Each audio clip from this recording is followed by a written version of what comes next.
Hi, everybody. Welcome in to Cleveland Browns Daily, live from the Cross Country Mortgage Campus on 850 ESPN Cleveland. I'm Jason Gibbs. Happy Monday, Thursday on this Holy Week. Good Friday tomorrow. Easter coming up on Sunday. It is getaway day yesterday for the bulk of the crew. Bishop living his best life in Hawaii, posting pictures of beer cans on a golf course, and Bootsy in the background losing his mind because, well, maybe Dad got a little too animated and amped up for the matchup with the other two Hellions. Looks like they're living their best life. Always a positive. We're 60 seconds in, Griff. I'm coughing up a lung. Talk. Say something. Okay, hey guys, Griff, how great. are you? Kevin, great, good. Come on, I'll Griff. Step I'll in, buddy. fill the empty space if you need me to. Oh, my God. Where the hell did that come from? All right. Hey, we're with you. I'm coughing up a lung. It's great. Coming up on the show today, it's some sound from over the last few weeks that we have not necessarily gotten to because of everything going on with free agency and some of the new hires and whatnot. Exclusively today, you will hear General Manager Andrew Berry's State of the Team press conference post first round of free agency and a look ahead to the NFL draft. That'll be all of hour one. You will hear two parts of that and a very frank conversation with our Cleveland media from the NFL owners' meetings in Florida. In hour two, an exclusive one-on-one interview, the only one he's done in this building, Judy, the new wide receiver for your Cleveland Browns, sitting down with our Kelsey Russo. Also in the 2 o'clock hour, you will hear from new Browns QB2 Jameis Winston and new Browns linebacker Jordan Hicks, just to name a few things going on today with the show. Bishop on vacation in Hawaii, as I said before I coughed up a lung. Zagura is out for the rest of the week. He may or may not join, but I doubt he'll join. Uno was supposed to be back, but he had flight issues coming back from his little vacation, and frankly, I don't think he went to bed before the sun came up. So I told him to stay home. Griff is handling things on the other side of the glass. Kevin Arnold is spinning the dials. Gentlemen, happy baseball opening day. Guardians tonight. I believe is it a 10:07 start tonight? Yes, it is. Yep, after 10 o'clock. So I'm going to throw this out there. I get that it's on the West Coast. I know the Guardians are opening up on the West Coast. I feel like a lot of it has to do with maybe some of the renovations not being totally done yet over at Progressive Field. And I also get, opening up on the West Coast where it's a little bit warmer than it is here. Although it is a pretty nice-looking day outside today, it is definitely still pretty cold. Why does Oakland have to wait till 7 o'clock at night to do their season opener? Every team, when they're on the East Coast, does their season opener at like noon, 1 o'clock, 4 o'clock. No one does it at night. Why is Oakland waiting till 7 p.m. their time to do this? Like, why can't the season be opening right now? Or, well, no, you can't do it right now. I'm sorry. I take that back. It's 10 o'clock in the morning. Do it at 4 o'clock. Do it at 4 o'clock so it's 1 o'clock. Or it's 7 o'clock and it's 4 o'clock.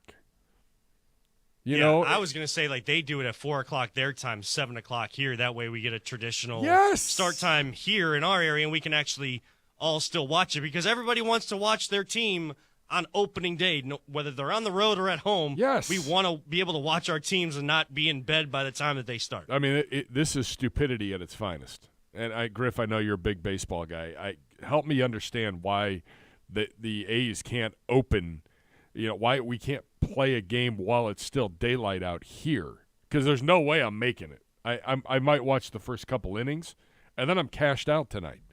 I leave tomorrow. I got vacation starting tomorrow. I need some rest. Might be the last time I get rest for like 5 days. Might be hitting the bottle hard. I'm kidding. Yeah, maybe a little bit. Griff, help me explain why is this happening? Baseball guy. You're not on. How about now? Good job, Griff. Alrighty. Baby Awesome. steps. Figured it out. Baby steps. Honestly, I have no idea. I mean, I feel like they've been doing this for years. Opening day. It's opening day. It's not opening night, first of all. So a 10 p.m. start is so late. There's no way I'm going to be able to stay up and watch the entire thing, but I feel like everyone else in Major League Baseball should be starting around the 3 to 4 p.m. start because that's a great time for everyone to tune in. Plus, it's not too late or too early for either side of the coast of the U.S. So I have no idea why they're starting at 10 p.m. So good luck to anyone that's trying to watch the entirety of when do your opening Rangers day. start? I believe they start at 6 or 7 here. I don't know. My time schedule is very off right now, so I could be wrong about that. 7:35. Yes. Okay. We both need to come up, Kevin says. Pot us both up. How is that? There you go. Awesome. There we go. Nothing like live producing behind the scenes on the air. That works. Exactly. Rangers Cubs 7:35 tonight. They hang the banner, don't they? Didn't you guys win it last year? Yeah. They'll be hanging the banner. You're a big Ranger fan. Yeah, I have a couple of friends that's actually going to opening day, and they're going to be in the parking lot around 2 o'clock that time, and then they're going to open the gates around, I believe they said 3:30 or 4 o'clock. So gates are opening about 2.5 hours before the game even starts for that banner ceremony. No. Enjoy that. I know you'll watch that tonight. And you'll still be a solid 3 hours away from Guardians opening day. Yeah, that's rough. Just brutal. I don't understand. How about a little help for the East Coast? Since we always have to conform to what the West Coast wants from a timing standpoint. Drives me crazy. Bulk of the people live on the East Coast. Bo Bishop had that stat. It's ridiculous. Why am I conforming to what the West Coast is doing? The NCAA basketball tournament resumes tonight. Sweet 16. Speaking of late games, I just saw this, and now I might have to stay up. The Fighting Illini. My Fighting Illini. Iowa State, 10:09 tonight. There's no way that starts at 10:09. No. I guarantee that gets pushed to 10:35, 10:40. Yeah, I'm going to have to stay up and watch that. I need the Illini to keep going on. You do. You're fourth in the bracket, buddy. I'm fourth? I think you're fourth. No, I believe I'm third still. Oh, that's right. You're ahead of AB. Yes, I did surpass AB. Someone should have asked AB that this week at the owners' meetings. Yeah. The intern's beating you. How do you feel about that? Yeah, but currently I'm in third place. The two people that are in front of me, unfortunately, they both have North Carolina. I need North Carolina to keep going on because I do have them in my Final Four, but as soon as that Final Four, yeah, none of that. As soon as the Final Four hits, I need them to get knocked out by, I believe it's Tennessee. So the East region is number 1 UConn and San Diego State at 7:40. And then it's Iowa State and Illinois at 10:09. The West region starts at 7:09 as well. It'll be Clemson, Arizona. Zagura will be watching. And then the late game is North Carolina, Alabama. I would encourage you, if you've not seen Alabama play, they play no defense. They do not care to play defense. They have no interest in defending. They are simply there to outscore you, and they're pretty darn good at it. So that should be an interesting little matchup tonight. North Carolina, Alabama might actually have to defend a little bit because Carolina can put some points up, and it pains me to say that because I hate North Carolina. The Dukies don't play till tomorrow. By the way, am I going to be on a plane tomorrow night? Oh, there's a chance we'll be on the ground by then. Sweet. They're the late game against Houston. So it's Illinois, Iowa State, UConn, San Diego State, Arizona, Clemson could be okay. I feel like I don't know what to expect from Clemson. They've overachieved and screwed up my portion of the bracket. And then Alabama and North Carolina. Griff, you just put down we're 15 days away from the opening round of the 88th Masters at the Augusta National Golf Club. That's exciting to me. Yeah, we are. I believe it's the first major of the season as well, correct? It is. Yes. It's that means we're less than 2 weeks away from the opening of my golf league, the Hooligans. There we go. A lot of discussion on the golf league and the rules this year. back and forth last night. There were web polls going up, all kinds of craziness. But the league starts in 2 weeks, and that's all I care about. We'll figure out the rest as we go. But that means Golf League Wednesday night, Thursday, Masters. Now we're cooking with a little gas. All I need now is for the wife to have some other obligations for the weekend where she's got stuff going on and I don't. That's really my goal in life. That's it. Sounds like a pretty great week. You're darn right it is. And with that, that's today's Hot Topics. That's it. Simple, effective. It's a pretty quiet day around the National Football League. Still waiting to find out if we're going to go to Brazil, not go to Brazil. Waiting to find out from the National Football League if that's going to come out this week or not. Owners' meetings are over, so no idea if that's actually going to happen or not. But we wait. That's the one bit of news I think we're waiting on. So those are the hot topics of the day presented by Vivid Seats, an official fan experience partner of your Cleveland Browns. We'll take a quick time out. When we come back, exclusive audio from GM Andrew Berry, his State of the Team address post first round of free agency from the NFL owner meetings in Florida. You're not going to want to miss it. They break down every part of this football team for the rest of our number one. Part one comes your way next. You're listening to Cleveland Browns Daily, brought to you by Ballybet, a sports betting partner of your Cleveland Browns, now live in Ohio on 850 ESPN Cleveland.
Welcome back to Cleveland Browns Daily, presented by Ballybet, live from the Cross Country Mortgage Campus here in Berea, Ohio. I'm Jason Gibbs on this holiday week. Zagura on assignment, Bishop on vacation, Uno sleeping because he got stranded last night and didn't get home till like the sun came up. It's Griff, it's me, it's the great Kevin Arnold back at 850 ESPN Cleveland, spinning the dials. A little specialty show today. Coming up, you will hear from our new QB, Jameis Winston, QB2. You will hear from Judy, an exclusive one-on-one interview, the only one-on-one that he has done in the city with Kelsey Russo, our resident staff writer. And then you'll also hear from Jordan Hicks, our new linebacker, coming up in hour 2. In hour 1, though, taking the focus and putting it on the general manager of your Cleveland Browns, Andrew Berry. He's had a good couple weeks and got to talk about it with the Cleveland media down at the NFL owners' meetings in Florida, addressing a number of different topics, including new free agent additions, the current roster, Mike Vrabel, and a couple other things as well. Here's part 1 from this press conference. Enjoy. Well, a lot of You're down. was centered around bringing guys back. Why was that so important in your mind to kind of re-sign guys more than maybe go pursue outside free agents? Yeah, it really is a combination of both, Chris. Like, I think once your roster becomes more mature and you have an established core, the balance will lean more towards retention than maybe external signings. Whether it's early extensions for guys or veterans that may hit the market initially and bring them back. But that's not to say that we didn't explore external additions or make a handful of external additions. That's just kind of how it worked out this offseason with the values that we put on a number of players across the league. We also felt like we had a pretty high baseline. Like, we were really pleased with the team last year, particularly the defensive side of the ball. So I think going into it, there was always going to be a little bit more of a retention lean than addition lean. But I can't say that it was so purposeful that was the only thing that we were focused on. Yeah. Cade York. Yeah. So Cade, I think that everyone in this room knows how talented we think Cade is, and obviously he went through a tough stretch last year with us in camp. But you see this a lot with like the history of kickers. Maybe like a guy like Evan McPherson or Justin Tucker when he first entered the league. They're kind of more the exceptions than the rules. But you can look at Willie Gay. You can look at Steve Carlson. Thank you very much. And Hauschka back in the day, where a lot like rookie players, there is a little bit of like up and down before they find their stability. And we've always believed in having a developmental kicker on the roster. And Cade, we think, is as good as they come in that regard. And looking forward to working with him. And yeah. And just also Daniel Carlson. Sorry, lost. There we go. You remember Stephen Carlson? I was gonna say, yeah. I was like, man, why is that name on my mind?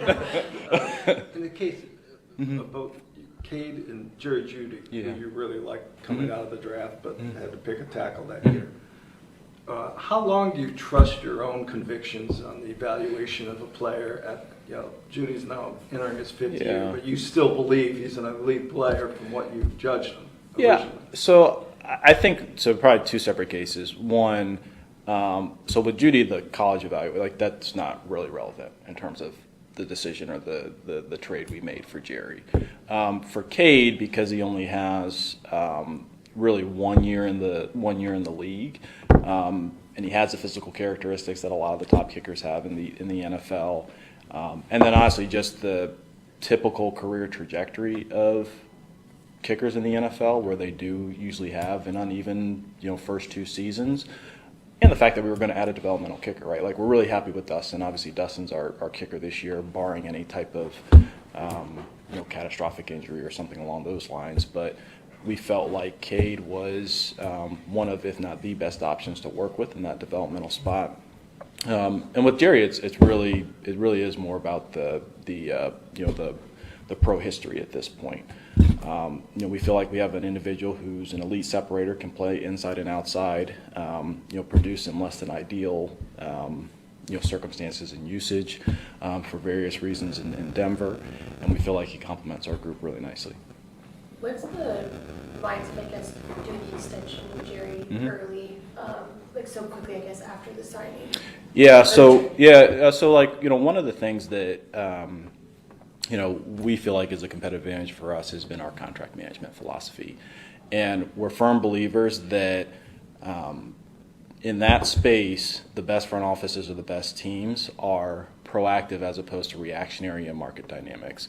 I think that, if you look at our history, whether it is, when we did Miles or when we traded for Coop's contract, ahead of the shift of the receiver market, or David because of usage issues, it's something that probably, like, realistically, probably us in Philly, we do a lot of.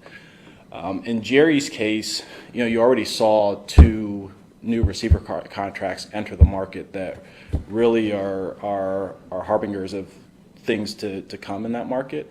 I mean, probably by week 1 of the NFL season, the top of that market's going to be north of $30 million. And so as we think of the contract management space, rather than be reactive to new market dynamics, we try and be proactive. And probably more importantly is when we think about an extension or a signing, we think about, okay, well, where is the market actually going to be on September 1, as opposed to maybe an irrelevant market on March 1, so to speak. Were you surprised that Tyler Huntley was available? Yes. Yeah. So we looked at that as a really fantastic opportunity for our organization. I know, and I'll let Tyler speak on it whenever you guys talk to him next, but I know that a couple things maybe went a little bit of a different direction, so he kind of maybe got caught standing in a game of musical chairs unexpectedly, but we felt like that was a great opportunity for us. Quarterback's the most important position. We wouldn't stop acquiring offensive and defensive linemen. We wouldn't do the same thing at quarterback. How about Deshaun? Can you just give us, from your vantage point, how he's doing, where he's at in his rehab, and how things are going? Yeah, I think he's doing a great job. He's been working his tail off. Obviously he started throwing recently. He's in a really good spot. We're excited when he gets back here in the spring, and we'll take it day by day, week by week. But we're very optimistic on his progress. Is Huntley in DTR? Is there any concern about DTR's health or his rookie year? Or? Definitely not his rookie year. We're always want to be cautious and mindful of our guys coming back from injury concerns. But I'd say like Tyler's addition is even independent of that, Tony. We've always had 4 quarterbacks. We obviously have 2 quarterbacks that are coming off of season-ending injuries, and then Tyler was just us being flexible, adaptable to an opportunity that quite honestly we didn't expect at that point in the spring. In terms of Jameis, did you have to give much or any thought, or how much thought did you give to the character piece of it, given that you have Deshaun on the roster? Yeah, I think for any player that we acquire, we're very diligent in terms of like the background work that we do. Zero concerns about Jameis, bringing him into the organization. Awesome teammate, awesome person. He's a consummate pro. We have a really good locker room, Mary Kay, and feel really good about him. Feel really good about our quarterback room. Zero concerns. Yeah. Do you feel Quentin Jefferson brings something that you didn't have at the tackle position last year? I think Quinn brings us more. We're always looking for pass rushers, Tony, and Quinn continues to bring us pass rush from the inside. We believe we're always going to roll deep on the offense and defensive line, but particularly with how much we waive our defensive linemen, and just in this scheme, pass rush being a premium for those guys, we'll always look to add guys that can bring that skill set. What I mean is you didn't seem to have that guy last year next to Delvin. Oh, I got you. Almost Hurst. Yeah, we were pretty, part of it is we're fortunate that we have 2 of our 3 top edge guys can also rush inside. So I think the way that you can construct a defensive line when you have that versatility is provides a lot of flexibility. So look, we'll get as many pass rushers come in all shapes and sizes, but the fact that Z and Miles can rush inside, that's maybe less of an emphasis for us there. That's an absolute need. It feels like a long way from 85 in the third round to the middle of the fifth. Do you feel that way? Like potentially you could be moving around when draft night comes? You guys probably know me well enough that we could always be moving around. I'd say it's probably less so because of the gap in picks, because we think about it less in terms of, let's say, the aggregate number of picks between our selections, and more about, let's say, the ranges of the draft where you're getting similar talent, or historically where you get similar talent.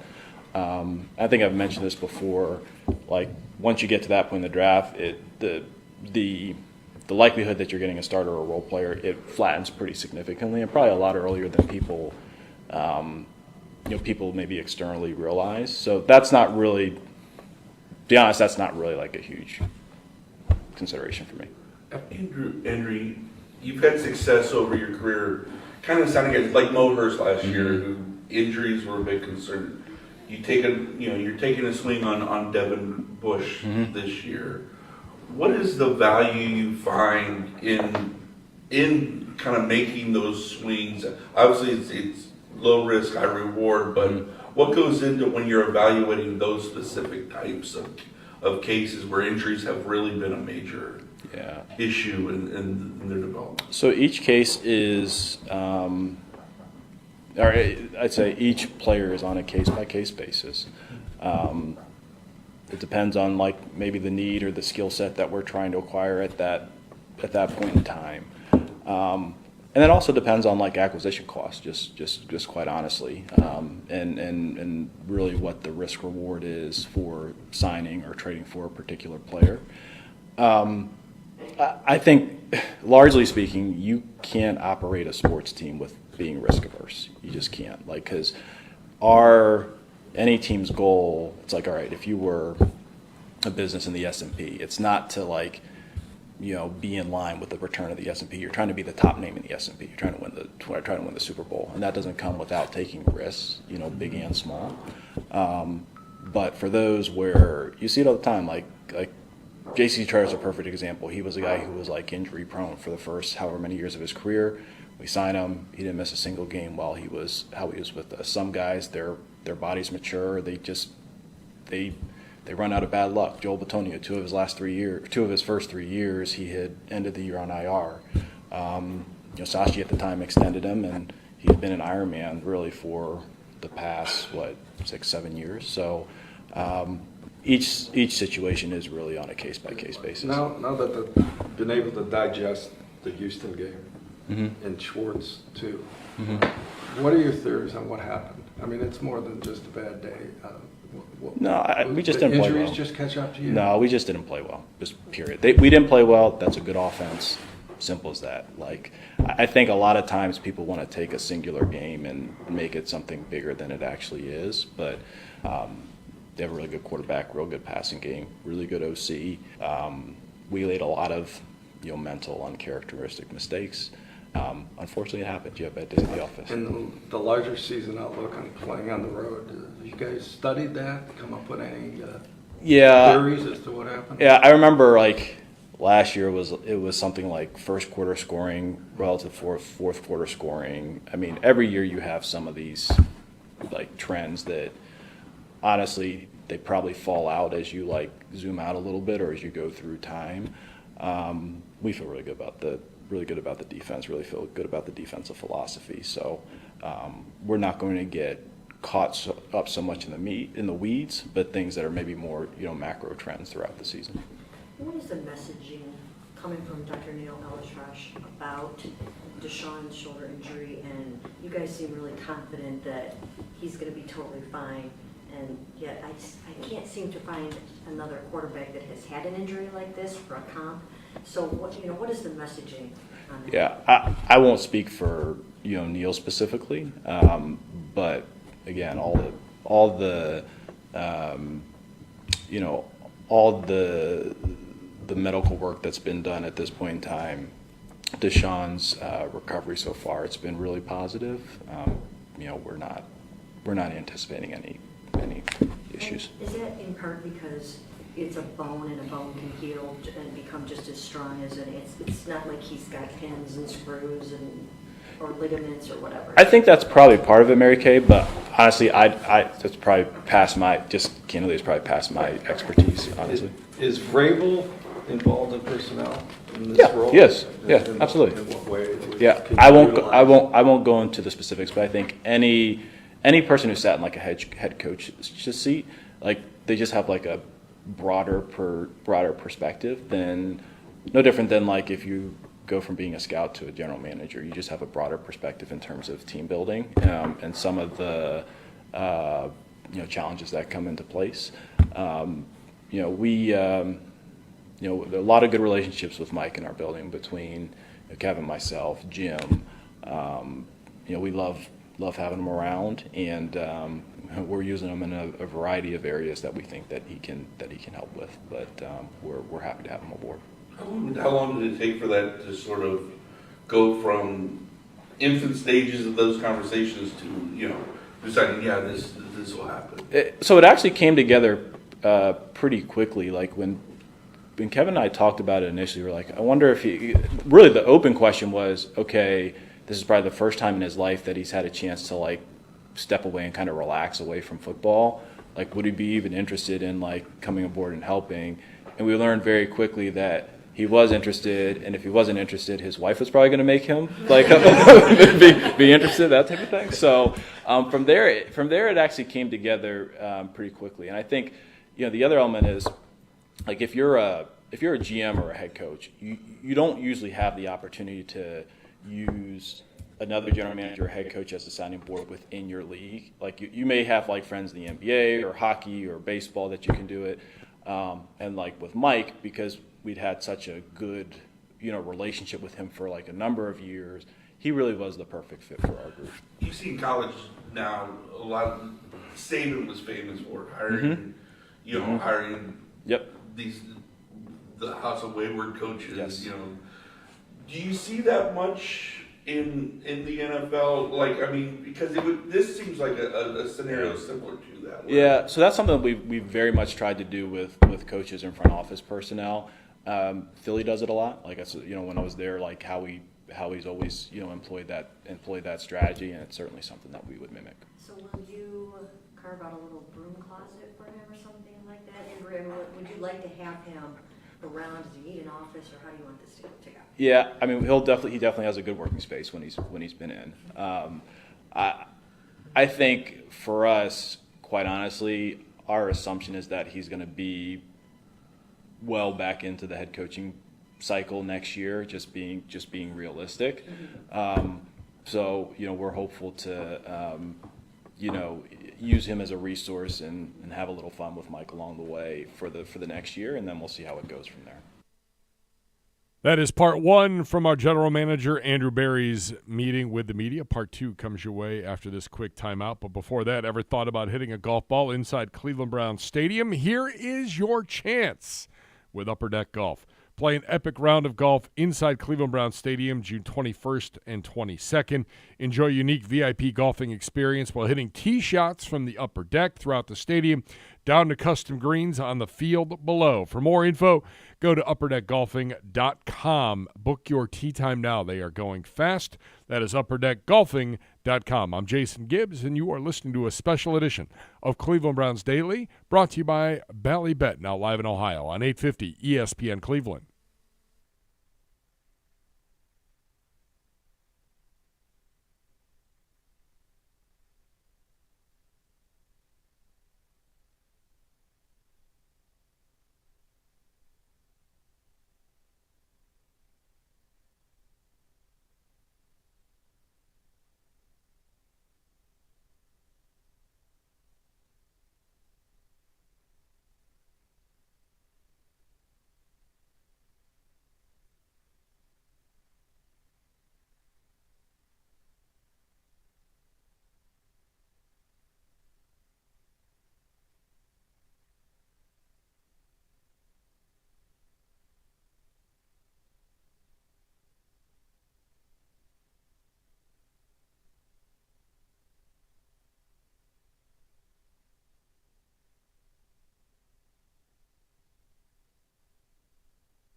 When a medical mistake causes you injury, call the medical malpractice attorneys at 1-800-ELK Ohio. Elk and Elk, proud partner of your Cleveland Browns. Jason Gibbs with you.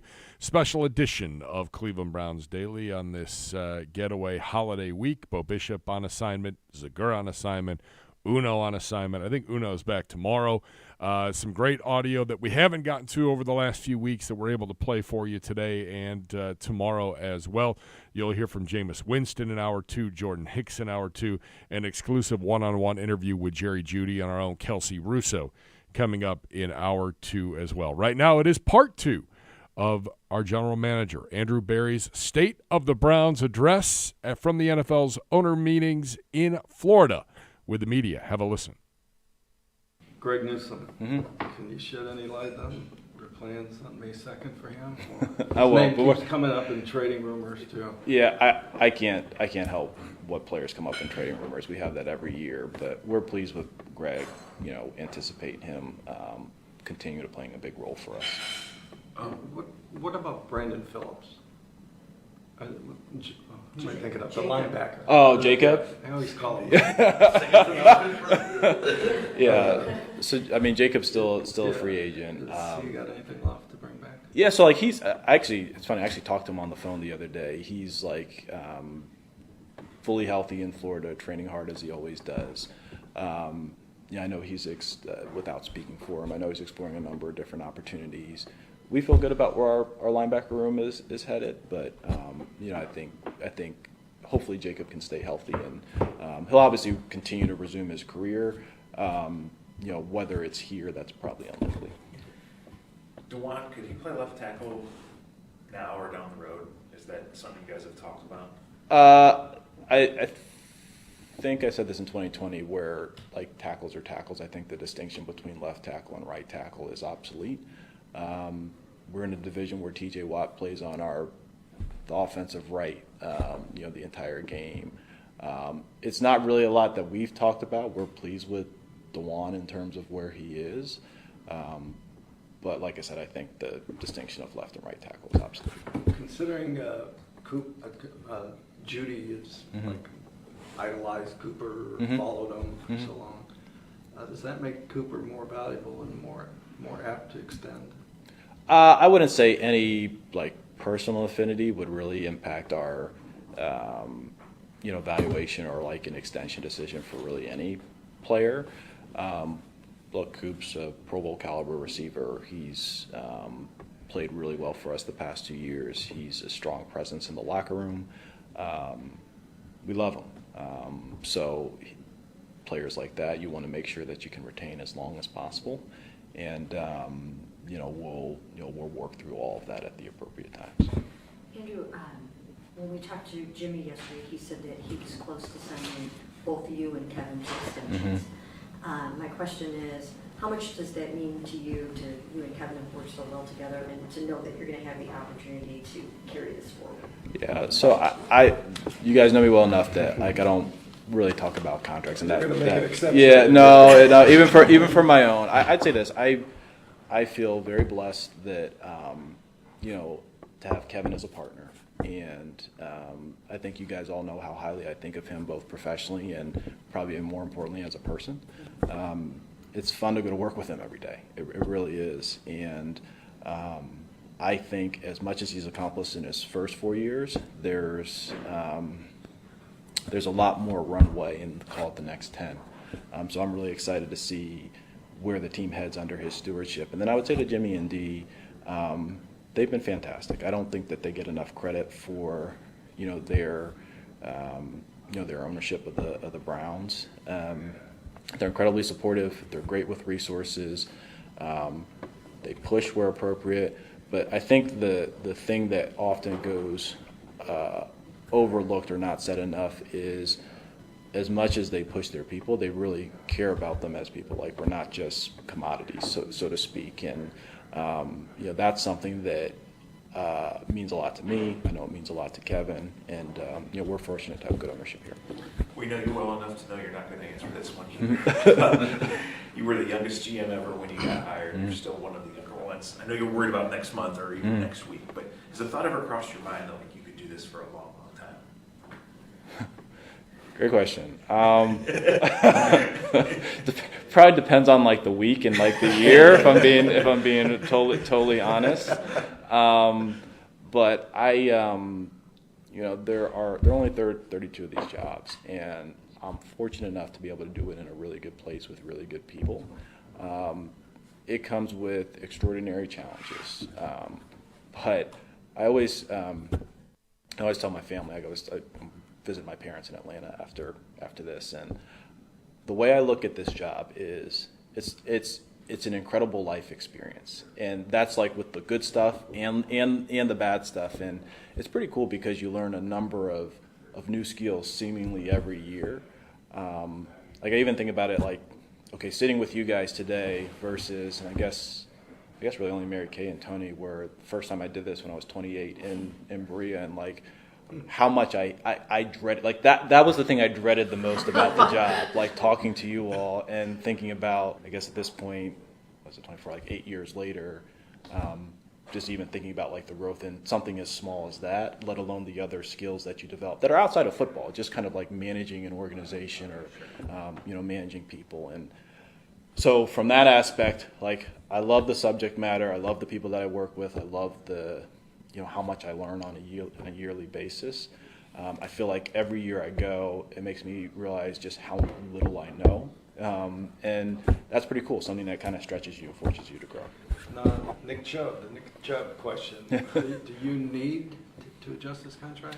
Yeah, I won't talk about that for all the obvious reasons. Maybe the easiest thing is like we fully expect Nick to be here, like, and he's doing a great job with his recovery and everything. And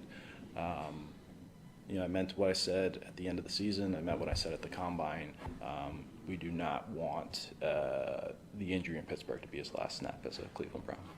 What did the last year, you talked about your relationship with Kevin. Mm-hmm. What did going through what you guys all went through last year, while you were winning, you were also dealing with a million different, things that will crop up.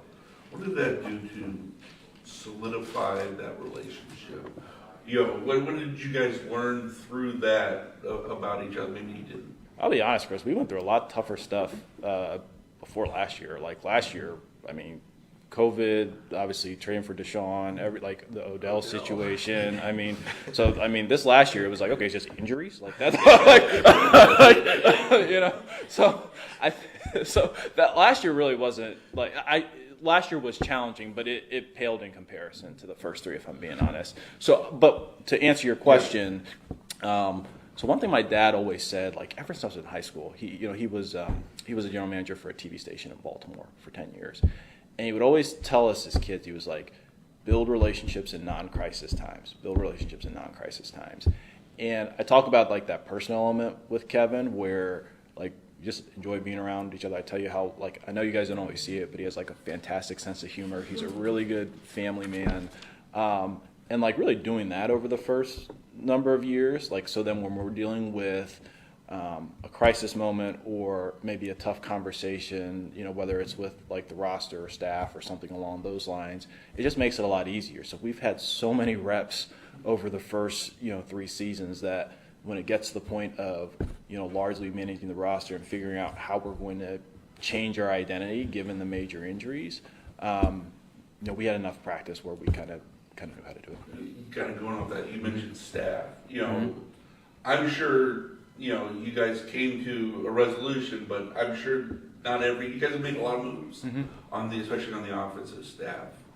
What are those conversations? I mean, I'm sure you're not going to give details, but just how much negotiation, I guess, lack of a better term, maybe, are there when you're discussing that? Yeah, we don't really. So we talk about staff just like we talk about players all the time. We really do view it as like a partnership. It really is almost like a marriage. So I don't think maybe negotiation is the right way to characterize it. Like at the end of the day, we're trying to problem solve and find out and make the decisions that put the team in the best place to be competitive in the short and long term. So like, I think every conversation starts from there and starts from a place where we don't have to question whether or not the other person has either individually like the other person's best interest in mind or the team's best interest in mind, and that makes those more challenging conversations easier. Is your trade deadline proposal going to pass? I hope so, but if I had to make a prediction today, I think what will happen is there will be more appetite to move it back 1 week as opposed to 2. Pittsburgh again. But I would if it moves at all, I would be pretty happy. Don't print that till after the vote, though. I don't want them to think that till after the vote. One more. A source told me you were extremely passionate about this, and that source was Kevin Stefanski. So is that... It is. I told in the general manager's head coaching meeting, there was an exchange where I couldn't hold my tongue because I felt like someone was characterizing it in an inaccurate way. I'm trying to get better at that as I get older, but there's just sometimes I can't hold my tongue. So. Have you ever spoken in that format before? Yeah, Is this a first? yeah. I don't have a problem stating my opinion, as you guys can probably imagine. I still don't understand what the pushback is. Because if you look at it, it makes sense what the proposal. You should help the good teams and the bad teams. It does. I think there are probably two competing aspects at play. I think it like feels more aggressive than it actually is, so people are just scared of this like football apocalypse where everybody's like trading away their best players and like you have this haves and have-nots. And I think the second element is that you do have a number of franchises that are just maybe a little bit more resistant to change. When we talked at the combine, you talked about, sorry, changing perspective a little bit, the coaching changes, especially on the offensive side, bringing in new perspectives. What are the challenges of that, though? I guess like in this, as you bring in new coaches and you and Kevin are working in tandem to build this offense, like bringing in so many new perspectives. Yeah, it's a good question. I think it's probably twofold, Kelsey. I think one, you're building new relationships, just both personal relationships and working relationships, and then two, Jim Sports always says this: just because you can do a lot of things, like should you? Because you want healthy brainstorming, idea exchange. You want broad perspectives. But it does come a time where you do have to like funnel it and narrow it and say, okay, this is what we're going to be philosophically. And look, that happens over the course of the spring. That happens over the course of training camp. But you don't want to be trying to do so many things that ultimately you do nothing well. How much Just a couple more. We got. How much input did Ken have on Jameis in terms of kind of that?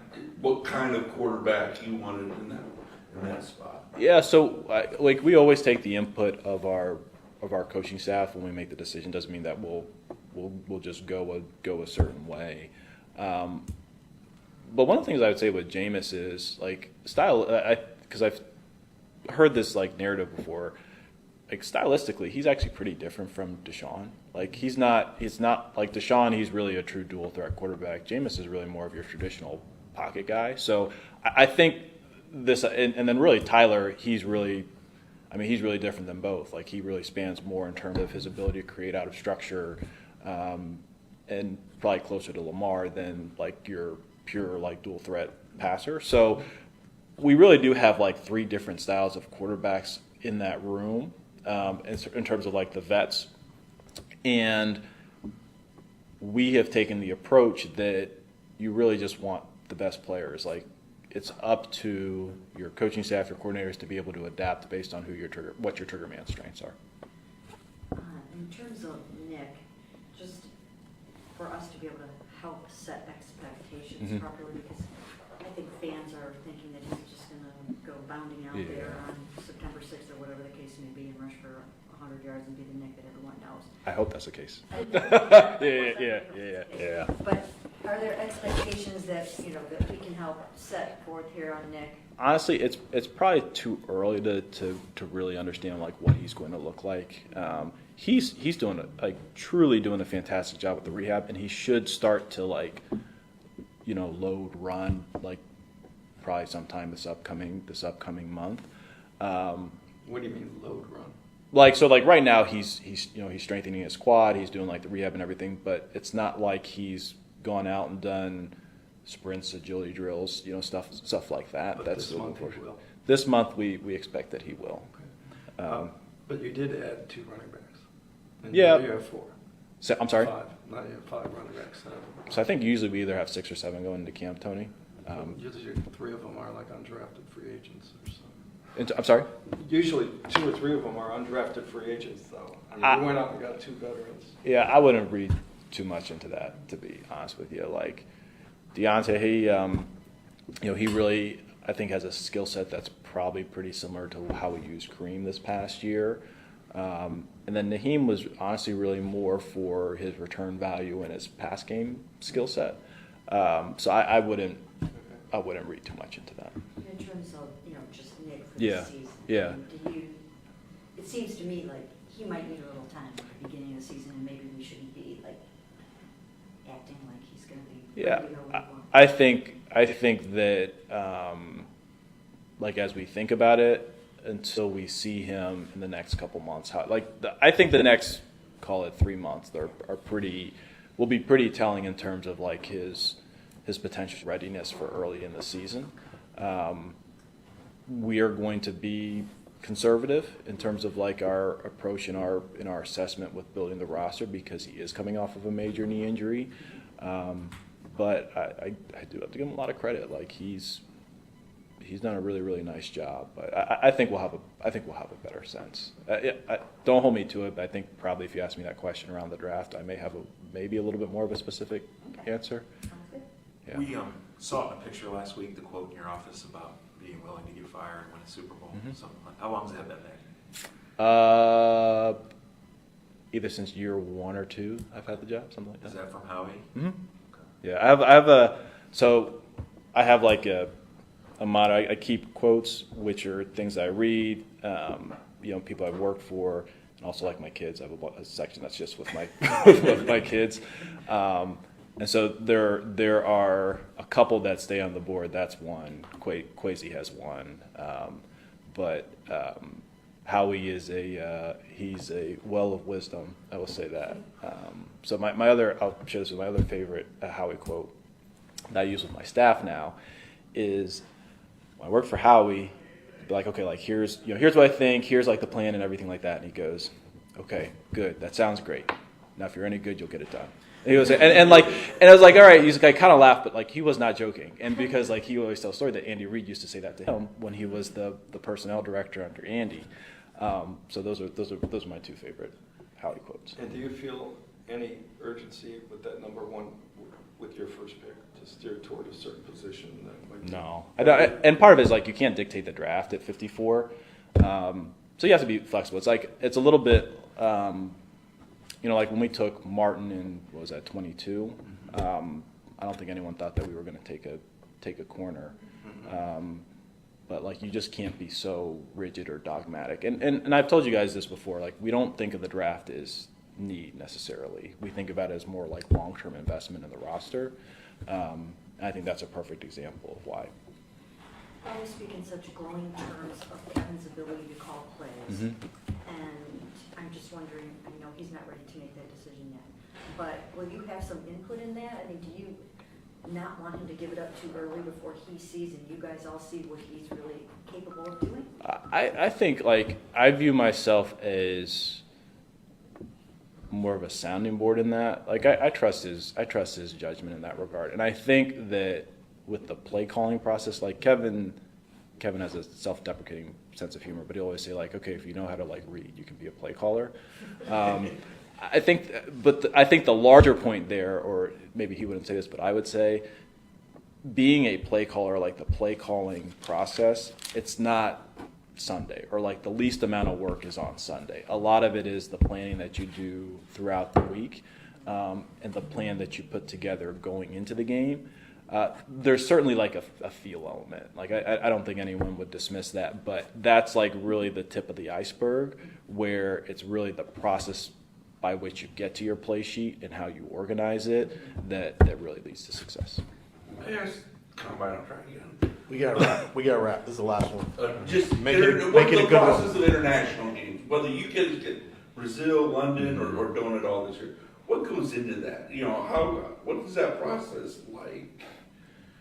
Ask me that draft time, and I think I'll have hopefully, Peter, will I be able to answer that? We better. At that point. I'll by then. Will I be able to answer that? I really do actually want to give you a good answer to that. I just Don't wanna step on the process. yeah, and like honestly, like we would love to be in one of those games. Like we've made no secret about it. I don't want to do anything that messes up those chances.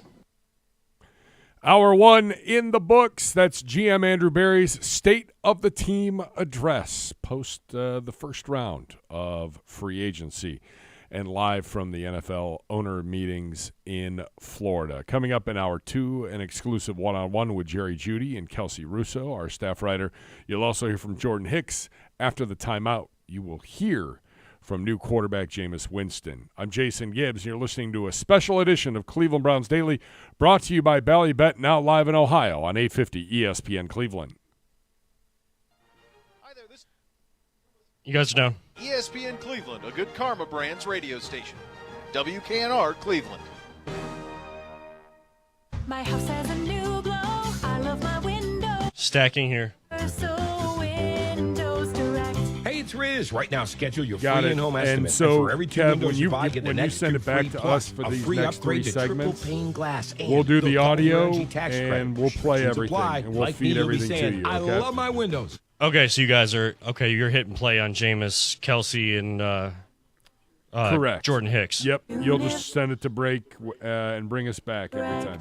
The late Sounds good. Thank for you. opening night on Friday. Of course. And we want you to be there. 12 lucky winners can win a 4-pack of tickets to see the Captains play at the Classic Auto Group Park in Eastlake. Go to ESPNClevelandContest.com to register for your chance to win today. I know you hear us all the time talking specifically about engagement rings, but don't let that be the only time you get out to see Bookman & Son fine jewelry. Josh's jewels are for every occasion.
Welcome back to Hour 2 of Cleveland Browns Daily, brought to you by Ballybet, a sports betting partner of your Cleveland Browns, now live in Ohio. We'll hear from Judy, his exclusive one-on-one interview with Kelsey Russo, coming up in just a few minutes. Also, we'll hear from new linebacker Jordan Hicks, but right now, time to hear from our new QB, one of our two new QBs in 2024.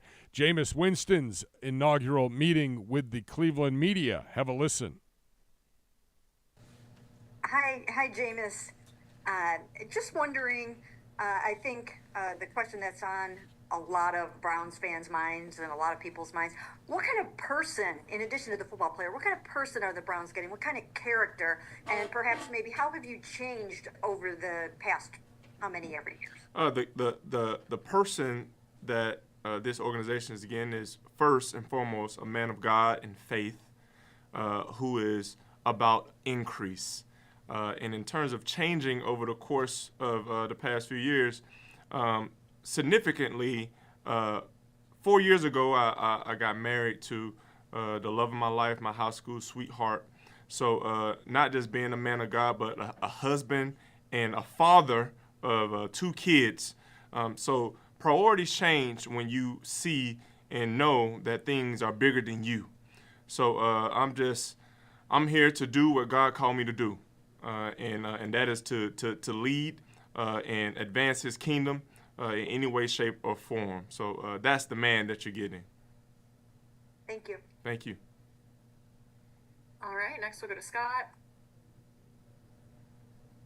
Hey, Jameis, why did you like the idea of signing here? Well, first, Scott, I can't really see your face. I'm a people person. I can see Mary, but first, Scott, the opportunity. And I'm a firm believer that nothing happens by coincidence. So when this opportunity came about, we locked in and we communicated, we collaborated, and this just felt like a great fit for me. Thank you. Thank you. All right, next we'll go to Cam. Hey, Jameis, just wondering, looking at Deshaun Watson's game and what you know of him, what excites you most about being able to back him up, and what do you think that you'll hopefully impart on him as you work with him and the team? Well, just the most important thing I believe is the relationship between me and Deshaun is in a place where it will continue to grow and flourish. And I just admire him as a person and definitely as a football player.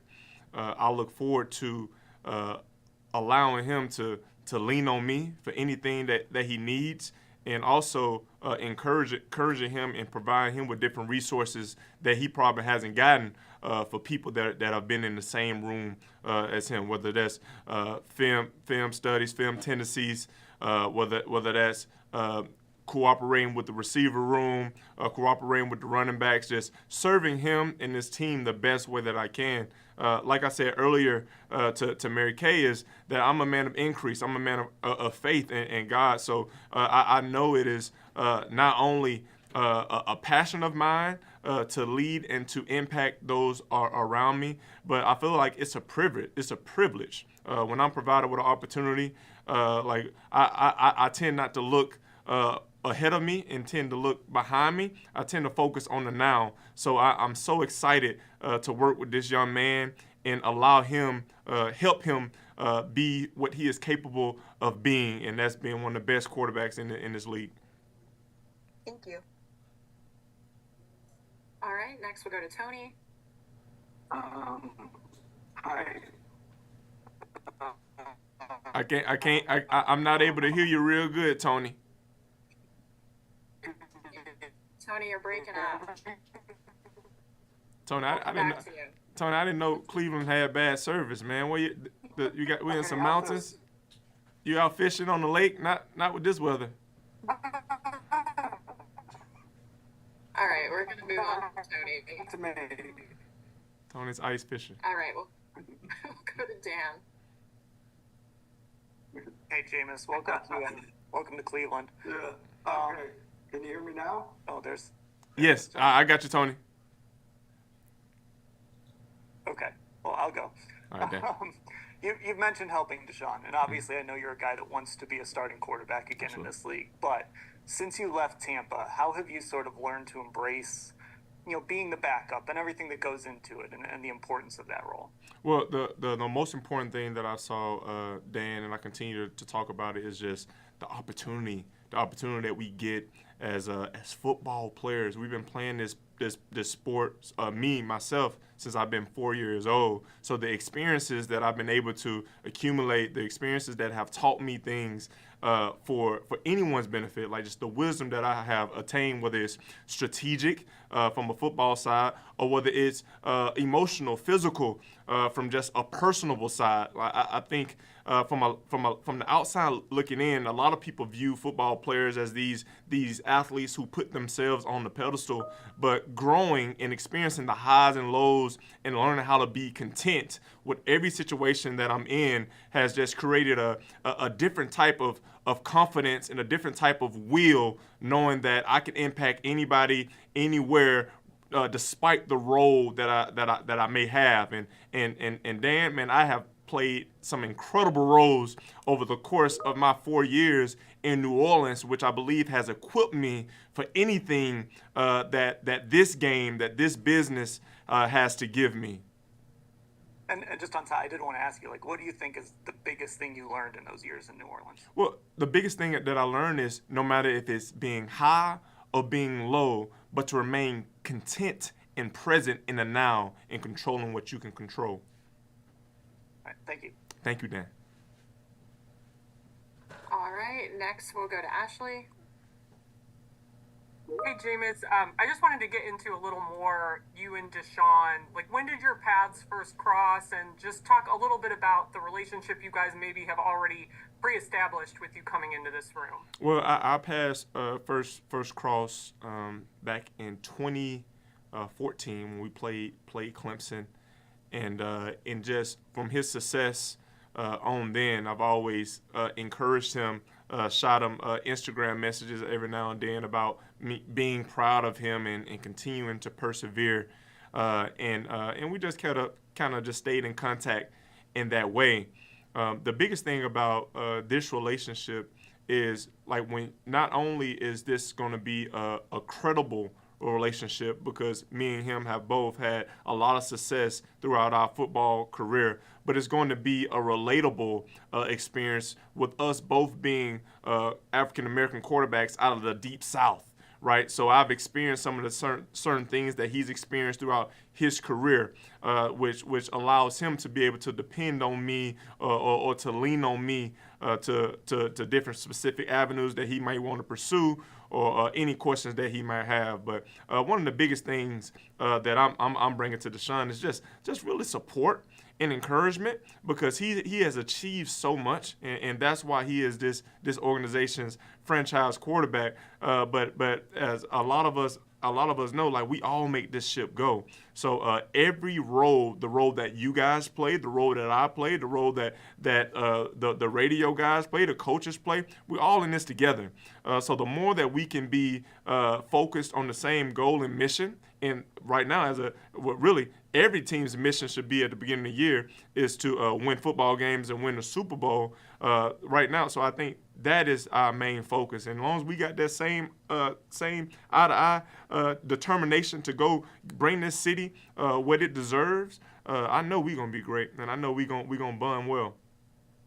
And then sort of a follow-up on Dan's question, I guess, but reading about your time in New Orleans and the way, your teammates, it seemed really valued having you around and your personality and things like that. How important is that to you to, be seen as a good teammate, have that kind of leadership role in a locker room when you're in it?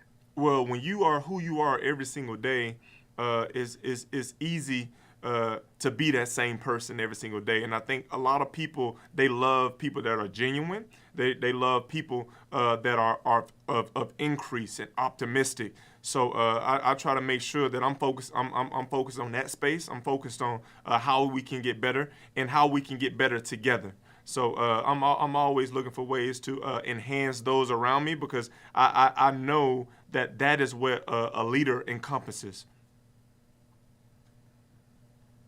All right, we'll take two more. Tony, I think you might be good now, so let's try it. How's this? There he sorry is. Hey, I wanted to ask a follow-up to the, well, Ashley asked about your relationship with Watson. But my other question would be, when the Browns, at which point were you aware the Browns were pursuing you in free agency? And was there conversation among you and Deshaun prior to signing? There wasn't any conversation with me and Deshaun prior to signing, but there has been conversation with me and Deshaun since the signing. And during the free agency process, I mean, you talk to certain teams, you develop relationships. Typically during the tampering period, 2 days before the new league year. So my agent, I have an incredible agent who was on top of the relationship and feedback with the Cleveland Browns since the combine time. So I'm thankful that I have people that are expertise at what they do. To speak on my behalf, that I'm able to communicate and know me well enough to be able to share that same vision with whoever wanted to pursue me. But like I said, like this opportunity really stood out because of one, the great organization that it is. Two, the incredible fan base and incredible people that this city possesses. And three, just the opportunity to remain grateful and to build and influence others around me. Thanks, man. All right, and last one from Mary Kay. Yeah, Jameis, I just want to follow up a little bit on the support system that you can be for Deshaun. And everybody knows that, he's gone, what he has gone through off the field, and you have had some similar situations, or I don't know if similar is the right word, but you have had some off the field issues as well. How do you think that might help you in terms of helping him navigate walking through how to deal with some of this stuff as he moves forward and becomes even a larger part of this team and this community? Yes, throughout everyone's life, they are given certain circumstances, conditions, and facts. But just because you are presented with those things doesn't mean that those things have to define you. So the resilience and perseverance that Deshaun already possesses, I believe that we're all going to be able to build and move forward through being the best person that we possibly can be, whether that's on the field and off the field. And I just know that some of the things that we all go through is necessary. It's necessary for our individual growth. It's necessary for us to learn so we can be able to apply a better way. Like I said, being a father of a 5-year-old and a 3-year-old, you see them learning how to walk. I think the walking process is one of the most amazing processes, because people think that like you just get up and you just start walking, but you have to fall down and you have to learn how to get your balance. You have to learn how to continue to grow and grow till you can walk with authority and walk with your head up high and experience the amazing things that life has to offer. That's new quarterback Jameis Winston. We'll take a quick timeout. When we come back, an exclusive one-on-one interview. Kelsey Russo, our staff writer, sitting down with new wide receiver Jerry Judy. The only one-on-one interview Judy has done since he's become a Cleveland Brown. You'll hear it next on 850 ESPN Cleveland.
Be part of one of the most passionate fan bases in the NFL. Okay, we're going to start over. We're going to start that whole thing over, the live read, because I forgot how to read. I'm Jason Gibbs here at the Cross Country Mortgage Campus Studios. Be part of one of the most passionate fan bases in the NFL. Join Next Gen STM, presented by Ticketmaster, the official waitlist of your Cleveland Browns. Being a Next Gen STM is the best chance to become a season ticket member in future seasons. Visit clevelandbrowns.com/nextgenstm and reserve your spot today. All I need to do is buy a vowel. While I do that, check out Jerry Judy, his first and only one-on-one interview since becoming a Cleveland Brown with new staff writer Kelsey Russo. Jerry, welcome to Cleveland. I'm really excited to have you all here. I just kind of wanted to get to know you a little bit and everything. So stepping into the facility today, what has it been like to officially be here with the Browns and get to meet AB and Kevin and everybody with the Browns? It's been exciting, just being able to be here, new atmosphere, be around the coaches and the coaching staff and all that. It's been exciting. They bringing me in like family, and I'm excited to see what the future holds. When did you first hear that Cleveland was a possibility for you to come to, and what were those emotions like in that moment? I actually heard about Cleveland like 2 years ago. I heard they've been trying to get me for a while now, but to be here, it's a surreal moment. So I feel like I'm wanted here. So it's going to be exciting. How special is that to feel wanted by a team, especially and then when you get that chance to be here and meet those people that had tried to get you here? Yeah, as a player, you always want to be a place that you want to feel welcomed. You want to make it feel like home and want to be wanted. So, having that feeling, is great. When you look at this Browns receiving core, you have Amari, you have Elijah. What do you think you can bring to this group to complement them and the Browns offense?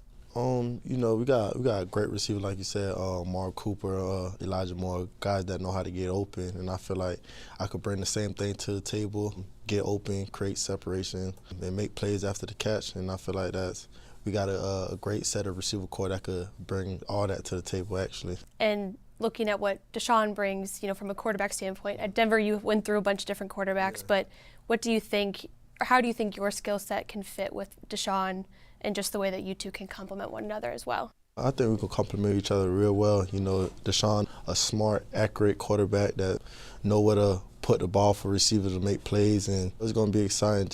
I've been watching Deshaun since he was at Clemson, so watching him play and being able to play with him, so it's going to be exciting. Have you heard from any of the guys on the team after, I guess, this came out that you were coming here? Yeah, I heard from a few guys. Amari, Elijah, Deshaun, Chubb, yeah.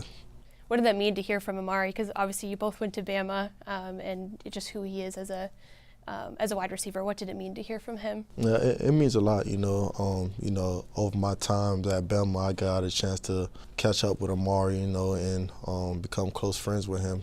So that's a guy that I've been modeling my game after for a long time and been watching him since I was a youngin'. So being able to play alongside him is going to be exciting. Has that sunk in yet? Is that kind of surreal? Like you grew up watching him and now you're in the same receiving core as him? I'll be having my moments I'd be like, damn, I'm about to play with Coop because, I've been watching him for so long. I don't think I understand how much time, how many highlights I've been putting in, how many hours I've been putting in watching him. So being able to just be in the same locker room and learn from him is going to be exciting. What are you most looking forward to about, this chapter of your NFL career in Cleveland? I just want this chapter to be, better than before, so a great opportunity here to be part of a winning program, of course to bring a Super Bowl here, so I'm just excited to be here. Seeing what the Browns were able to do last year, win 11 games, make it the playoffs, et cetera, what excites you just about where this team can go this coming season? That's just a testament to all the great guys that we got on this staff and coaches. So, it's going to be exciting just to be able to be here with those guys and just be the best version of myself to help the team be the best version of ourselves. When you look at your time in Denver, those 4 years, what do you take from that time that as you grew that you want to bring here with you to Cleveland? Really just being the best version of myself, really. It's been tough few years at Denver, but, you know, it's just good to have a first start here, you know, and just being here, so I'm just excited to see what happens, yeah. I've also heard about your TikTok. What? How did you get into that? I actually got into TikTok because I had to post something for my draft day, so I just started posting some stuff on TikTok. I post a lot of football videos. Now that you're here in Cleveland, what do you want Browns fans to know about you?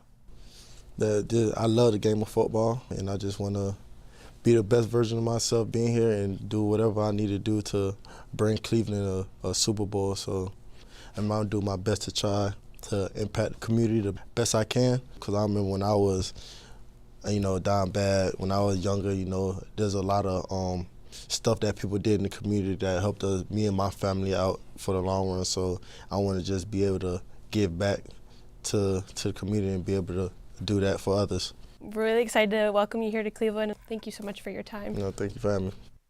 Jerry Judy with our own Kelsey Russo. Welcome to Cleveland, Jerry. We'll take a quick time out. When we come back, veteran linebacker Jordan Hicks, new addition to that Browns defense. We hear from him in his introductory press conference. You're listening to Cleveland Browns Daily, brought to you by Ballybet, a sports betting partner of your Cleveland Browns, now live in Ohio on 850 ESPN Cleveland.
All right, Jason Gibbs back here with you, a special edition of Cleveland Browns Daily from the Cross Country Mortgage Campus here in Berea.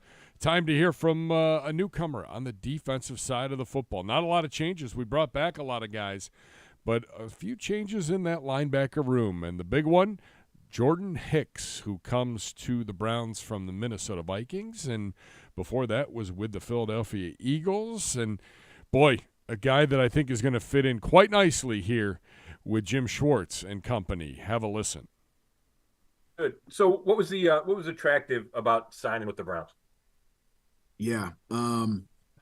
First and foremost, what the defense and this team was able to do last year, and the historic nature of that. I know guys like Rodney McLeod. I know guys like Dalvin Tomlinson, Zadarius, have followed their careers and obviously got to play with them personally.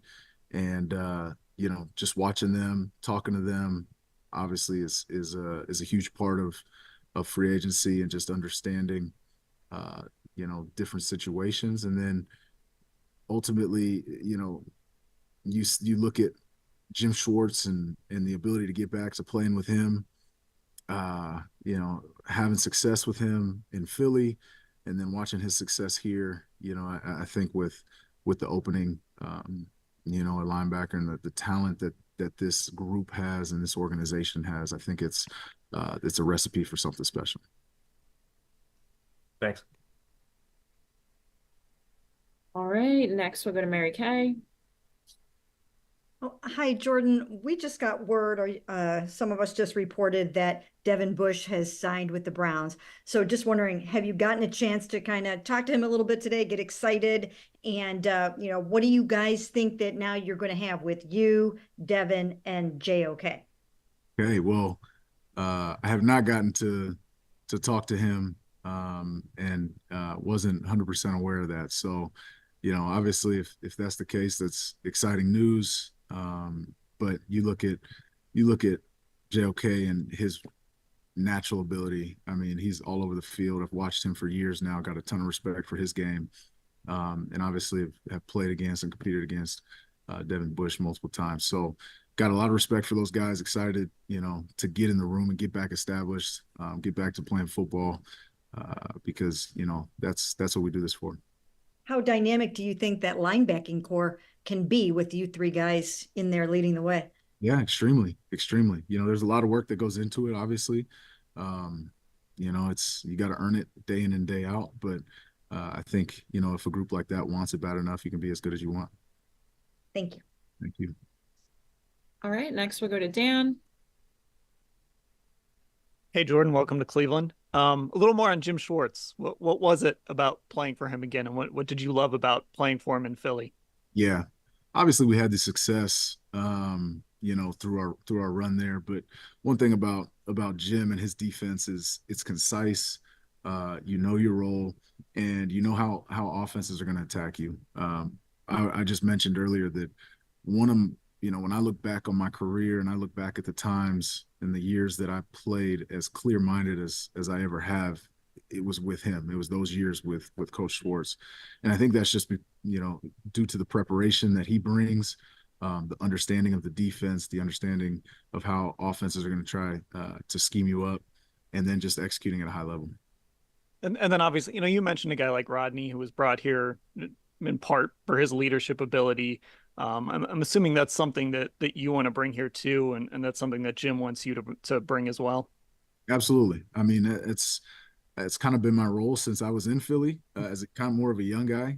Still took on that leadership role, but I don't force anything. I try to just be who I am. I try to be authentic. I try to be genuine. And I'm here to help. I'm here to aid in other people's maturation, and grow all our IQs and our ability to play together. And I think that when you have 11 guys on a defense who are playing with that type of mindset to serve and to help each other, to grow, to excel, I think that's what makes defense, certain defenses special. So again, I'm just here to here to be me, do my role, and obviously fit in well with this team.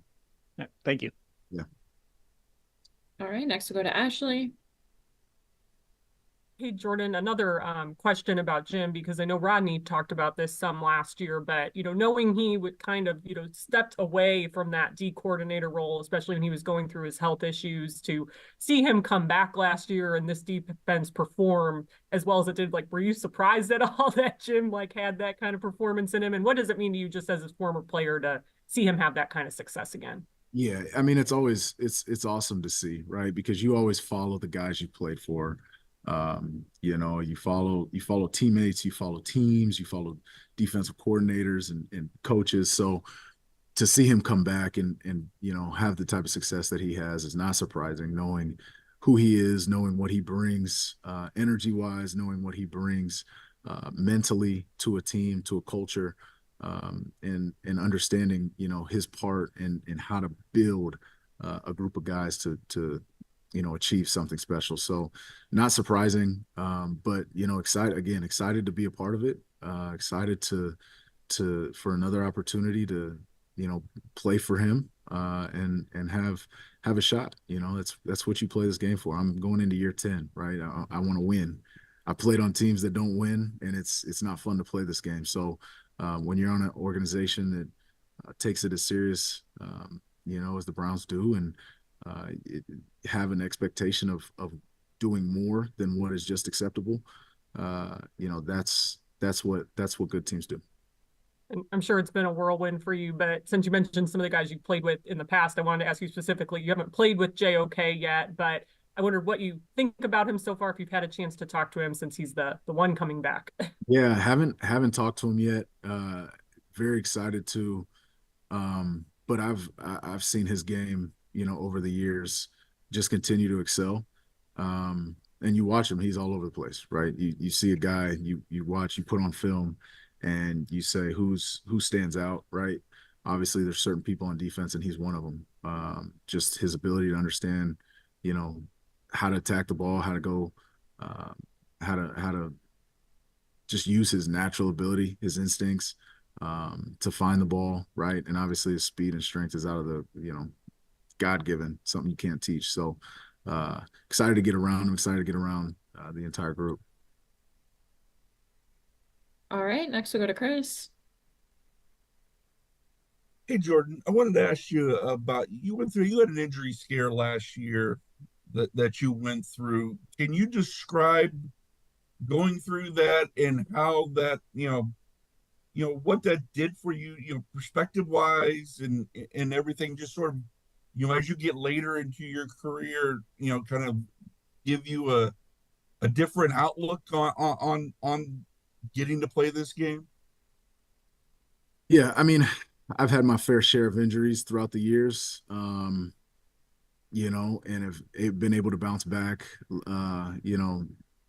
Last year I had compartment syndrome, which is can be very serious. I got emergency surgery basically to relieve the pressure in my shin. And when I woke up on the table, I was told by the doctor it was a good thing we cut it open because I could have lost my leg, right? At the worst. And then from there, it's like, okay, you could have had muscle damage, you could have had nerve damage, you could have had a whole list of things on top of that. So everything went exactly, the way you could ever hope for it, right? But, being a veteran in this league and seeing a lot of injuries, this is the first time I've ever seen that one firsthand. And so, things definitely get put into perspective. I've got 3 children. I got a wife, I got a family, right? That, if something would have gone south, right? You think about those thoughts of like, man, I never would have imagined, right? And so count your blessings. It puts things into perspective of how lucky you are every time you step out there on the field to be able to play the game that so many people love to watch and find enjoyment in, and that we find enjoyment in, right? We wouldn't be able to play this game if we didn't. So, yeah, definitely. But, for me, there was a lot of opportunity to show the amount of grit and the amount of fight, that I try to instill in my kids and my family through that injury, and was able to get back. I was up running around in a couple weeks and was able to get back on the field for the last 3 games of the season, even going through that. So a lot of learning, a lot of perspective, but hopefully, was able to navigate that the right way. How much did your teammates sort of rally around you, while you were going through it, and then, when you came back? Yeah, quite a bit, right? It was emotional. It was emotional for a lot of people. And so, we had a great group of guys out there, really close knit. And so, you lean on them. You lean on them when you can't be around the facility as much as you want to. You hear the stories of what's going on in the facility, what's going on around the building. It keeps you going. Hey, thanks. Absolutely. All right, next we'll go to Spencer. Hey, Jordan, welcome to Cleveland. I know we've talked a lot about Jim, and you mentioned following him after you left Philly. How much did you keep in touch with him, and did you ever envision yourself getting a chance to play for him again? Yeah, I didn't. And we didn't keep in touch a ton. I saw him a couple times. Saw him in Tennessee when he was helping out over there. So never necessarily thought this day would come. Being 10 years in the NFL, it's hard to imagine what next year is going to look like, right? This is my 4th team now, and you never can predict what's going to happen. So, you keep everything open, and when an opportunity like this presents itself, you can't say no. And I know you had to sort of watch the Eagles Super Bowl run from the IR, but Jim last year talked about he compared the locker room here in Cleveland this past season to the locker room that year. Just what do you kind of remember, and what stands out about the culture in Philly that year? And do you get a sense that there's sort of similar vibes here in Cleveland? Yeah, well, I definitely, I've heard amazing things about the culture here. And just from my few hours in the building, you can tell it's something special. So, it's hard to compare, right? With it being, I haven't met really any of the guys yet. But at the same time, that culture within a building can propel you to win the type of games that a lot of people don't expect you to win, right? And that was the case for us in 2017. A lot of us were hurt, right? It wasn't just me. It was Carson Wentz who was on an MVP run. It was, Jason Peters and Darren Sproles and Chris Maragos. It was a whole list of guys who were impactful on that team. And, the guys that stepped up believed in each other, right? And there was a culture that was built in that it didn't matter who was on the sideline, it didn't matter who was on the field. They were going to ride for each other. And so, that's how important culture is. And that's why it's something that's a focal point. Thank you, Jordan. Yep. All right, and we'll go last one, Mary Kay. Yes, Jordan, I was, kind of looking over the roster a little bit, and you're one of at least 4 guys that I can see right now that are, in that 30, 31-year-old age range.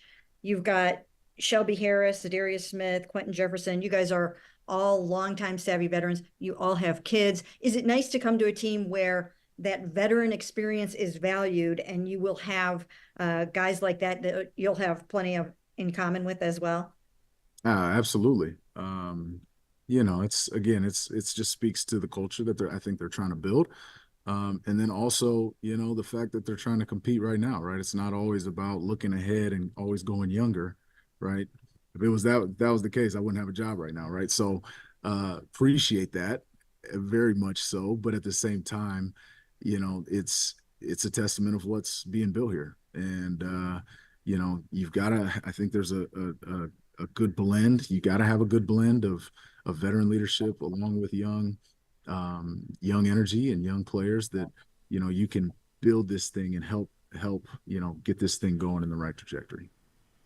That's new Browns linebacker Jordan Hicks. As the boys like to say, so much more to come. You're listening to Cleveland Browns Daily, brought to you by Ballybet, a sports betting partner of your Cleveland Browns, now live in Ohio on 850 ESPN Cleveland.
Griff, job well done. Kevin Arnold, appreciate your time.